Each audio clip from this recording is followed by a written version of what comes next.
Hello, friends, and welcome back to the Self-Made Shift podcast. I am your host, Austin James. Today, we are going to talk about something that has long plagued my mind, and probably yours as well, and that would be giving a fuck about what other people think about you. Now, if you struggled like this, as I have, you are probably the type of person that second guesses themselves like 1,000 times a day. You also probably let fear hold you back in doing things that you want to do, like losing weight, starting a business, posting on social media, all that kind of stuff. Now, if that sounds like you, make sure you stick around to the end of this episode because we will be talking about how to stop caring, stories about my life and other people's lives that I've read, and just overall regaining a lust for life and to stop giving a shit about what anybody else says to you or thinks about you. Now, if you like this episode, make sure you like and subscribe if you are on YouTube.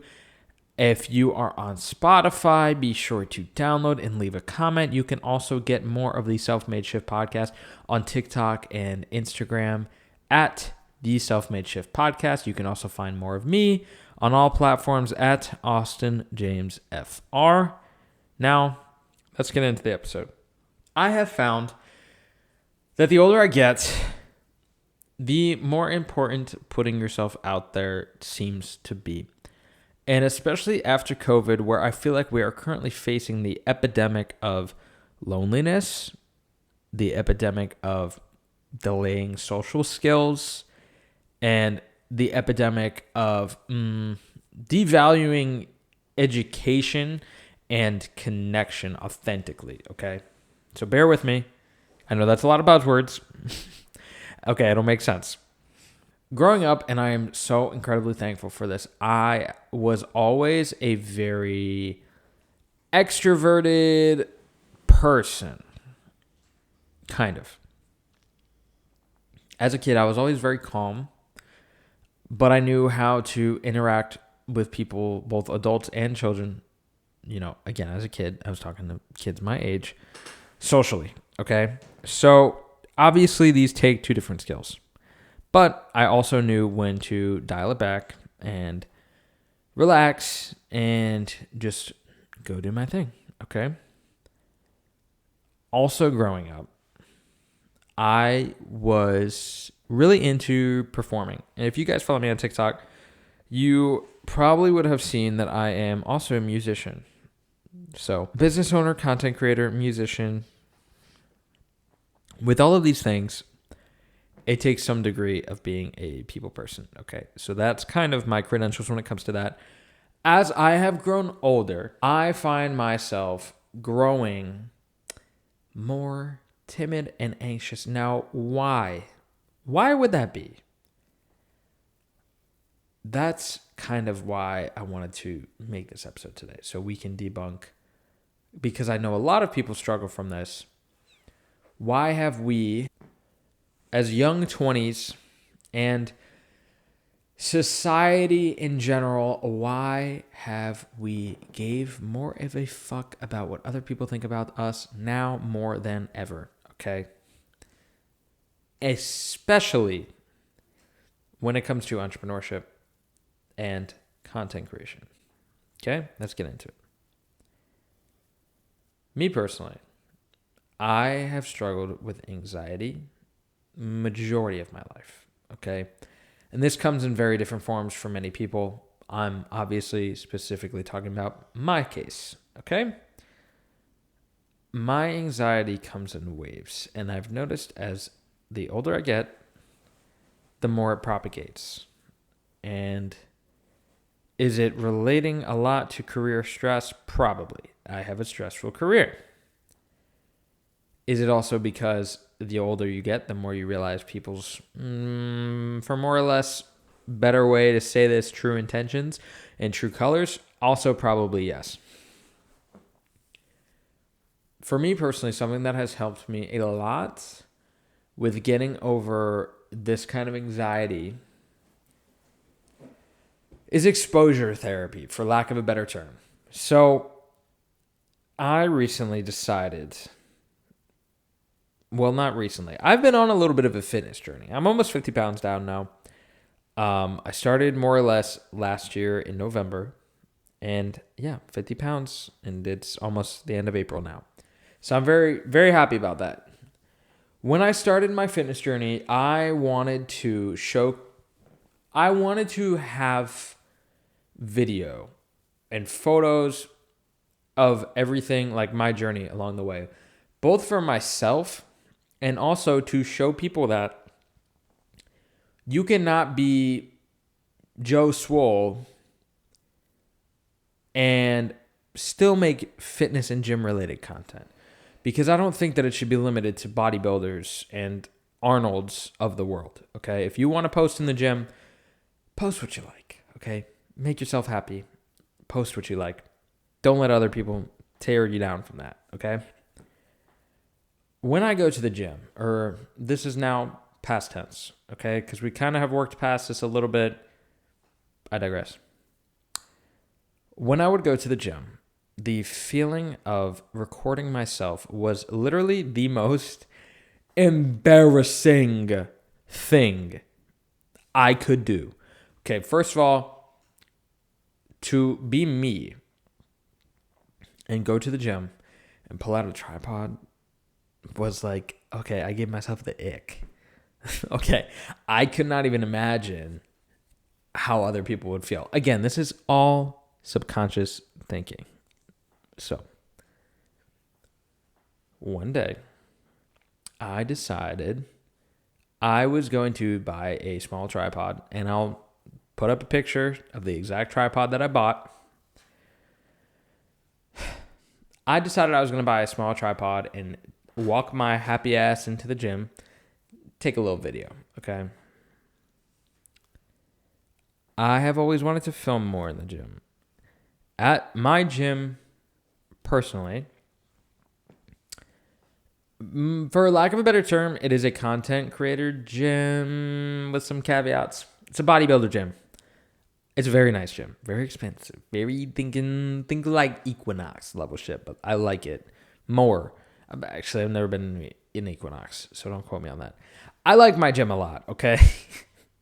That's in short, all right? The gym is great. Love it. Love her. People will walk around with full film crews. And I thought to myself that, not going to do that.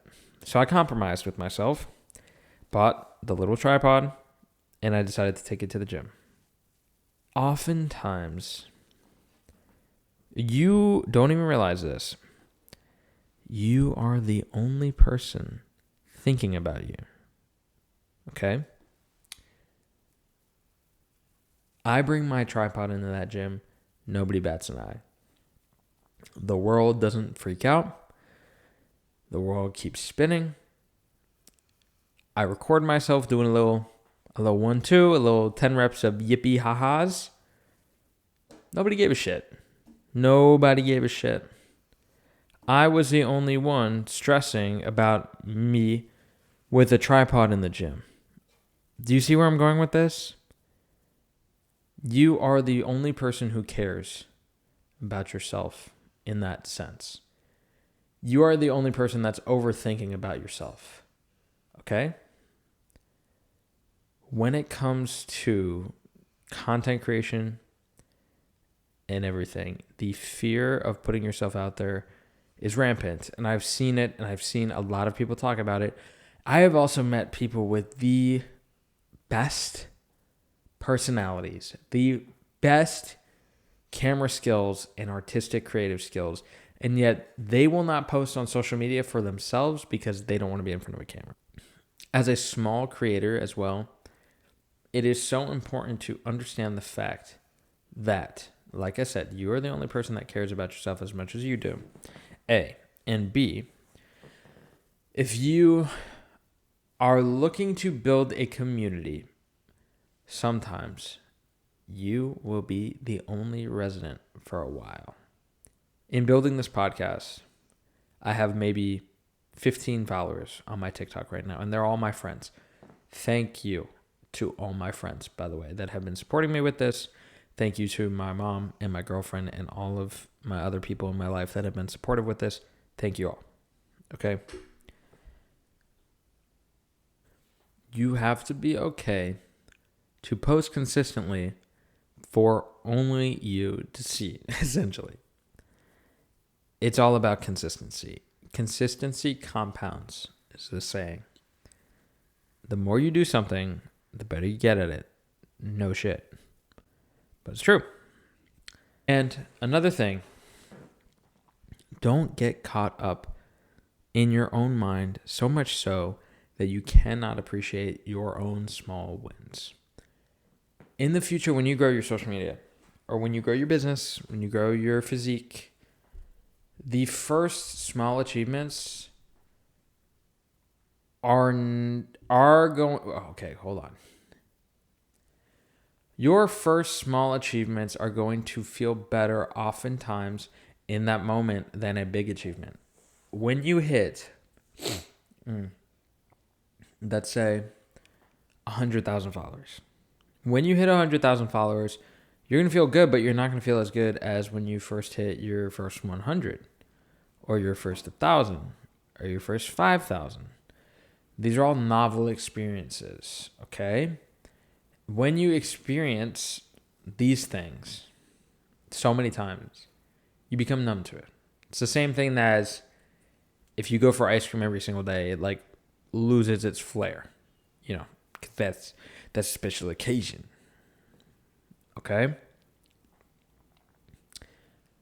Comparison truly is a thief of joy, especially when it comes to putting yourself out there, stopping caring, and everything like that. Social media has made this easier to do than ever before in history.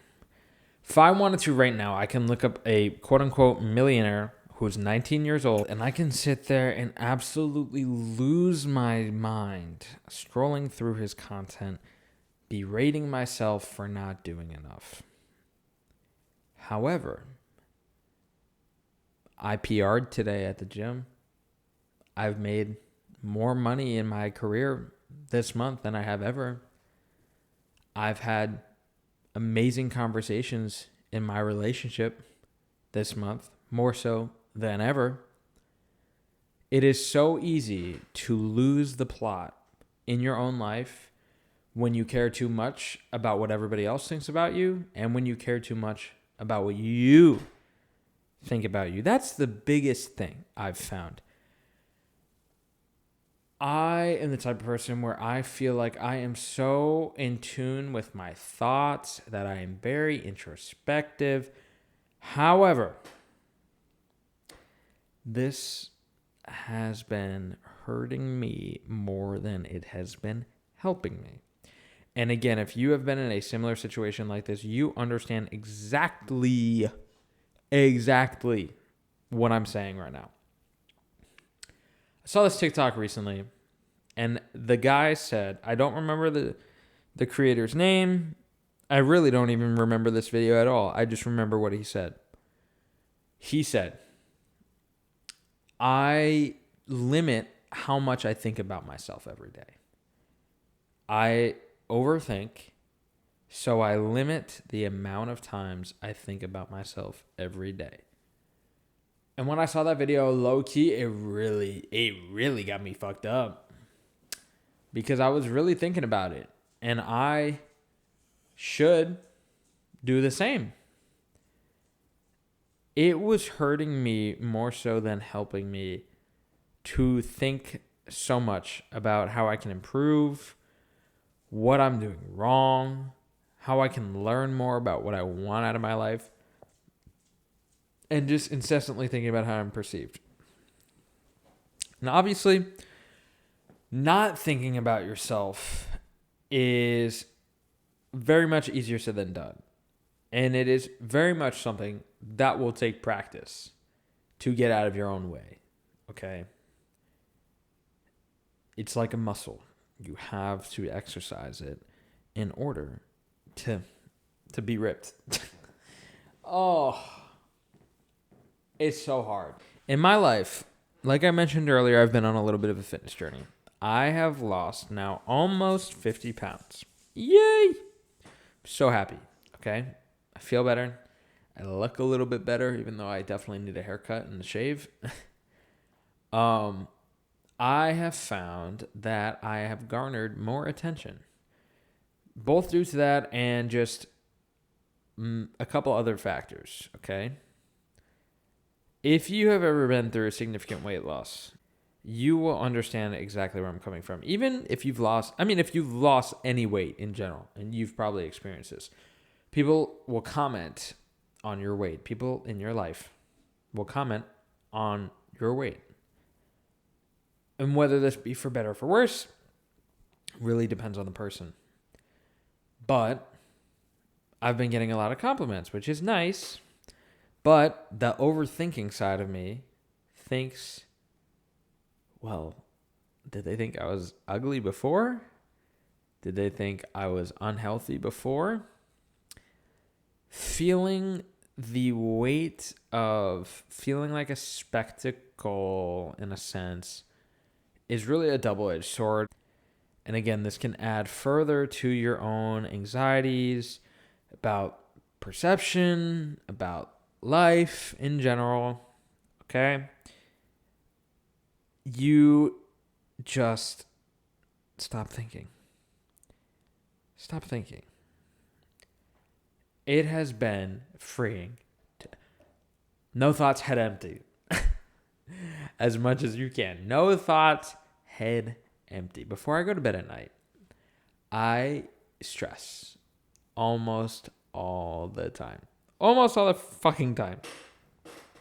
You know what's helped me fall asleep? Close my eyes. Oh, I'm going to fall asleep right now if I do this. Close my eyes and clear my mind. So just see a black ceiling and just nothing. And sometimes you have to observe your thoughts, okay? Back to a TikTok that I saw. I saw a TikTok, and I think he was a therapist or something. And he said, imagine you're in a mental train station, okay? And your thoughts are like trains. And you watch them enter the station and you watch them leave the station. You don't get on every train. You don't run after every train. You see it, you observe it, and you let it go. That is how you can combat overthinking. And again, I heard that. This is life-changing stuff. I really hope that they don't ban TikTok. It's true, though. I also have seen lately a lot of mental health professionals are saying worrying is like worshiping the problem, which again, bars, first of all, bars. And second of all, so true. So true. Okay. When it comes to stopping to care, it truly, obviously, comes down to your own mental battle. Okay. Everybody is different. How I cope with things might be different than how you cope with things. Okay. These are all things that have worked for me. I think they might work for you. I hope that they work for you. But everything I say is with a grain of salt. I am also not a mental health professional. And if you need professional mental health services, you should seek professional mental health services. This podcast is not a substitute for a therapist or psychiatrist, okay? These are all disclaimers that I should be putting out there, okay? I guess I'll bid you guys adieu. I hope that this made you feel seen. I hope that you could take some things home with you from this and apply it to your own life, especially if you are like I am and you think a lot about a lot. I also hope that this helps you become a better person. I hope this helps you become a better entrepreneur, a better athlete, a better mom, a better dad, whatever you may be. I hope this helps you become better at it. If you liked this episode, make sure you go like and subscribe if you are on the YouTube. If you are on the Spotify, please like and download and comment if you are feeling extra fancy, if you got some value from this episode. You can get more of the Self-Made Shift podcast, like I said in the intro, at the Self-Made Shift podcast on TikTok and Instagram. If you want more of me, because I know I gotta like that, you can find me on all platforms at Austin James FR. Sorry about the delay in episodes. I am trying to pump these out every week on Tuesdays at 6 a.m. So hopefully, fingers crossed, next Tuesday at 6 a.m., you will be hearing from me. Okay, cool. We're on the same page. Now, with that, thank you for listening. Again, this is not a substitute for mental support, mental health services. All right, I love you. I hope you have a great day. Thank you for listening to the Self-Made Shift podcast.